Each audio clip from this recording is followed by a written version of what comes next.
இந்தியாவின் number 1 masala brand ஆச்சி மசாலா வழங்கும் மணிச் செய்திகள். இணைந்து வழங்குபவர்கள் அரசன் சோப். ரொம்ப நல்ல சோப்.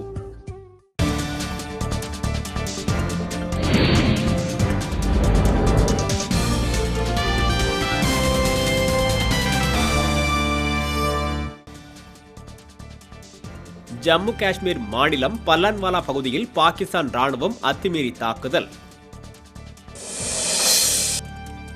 புதிய 2000 ரூபாய் தாள்களை இன்று முதல் தானியங்கி பணம் எடுக்கும் நடுவங்களில் எடுத்துக்கொள்ள ஏற்பாடு.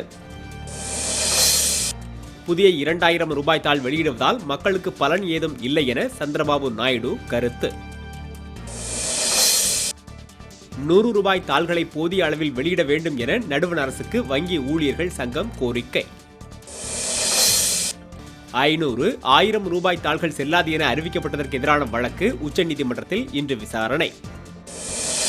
ரூபாய் தாள் விவகாரத்தில் 20 விழுக்காட்டினர் ஆதாயம் பெற 80 விழுக்காடு மக்கள் பாதிக்கப்படுவது நியாயமா என நடிகர் விஜய் கேள்வி. ஜல்லிக்கட்டு இந்த ஆண்டு நடத்த நடவடிக்கை எடுக்கப்படும் என பொன் ராதாகிருஷ்ணன் உறுதி.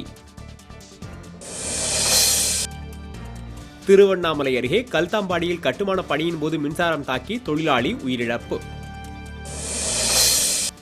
தமிழகத்தில் பரவலாக இன்று மிதமான மழை பெய்ய வாய்ப்புள்ளதாக வானிலை ஆய்வு நிறுவனம் தகவல். தேனி அருகே கோடாங்கிப்பட்டியில் அதிவேகமாக சென்ற தனியார் பேருந்து மோதியதில் பள்ளி மாணவி உயிரிழப்பு.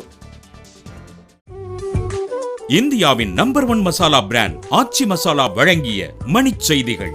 இணைந்து வழங்கியவர்கள் அரசன் சோப். ரொம்ப நல்ல சோப்.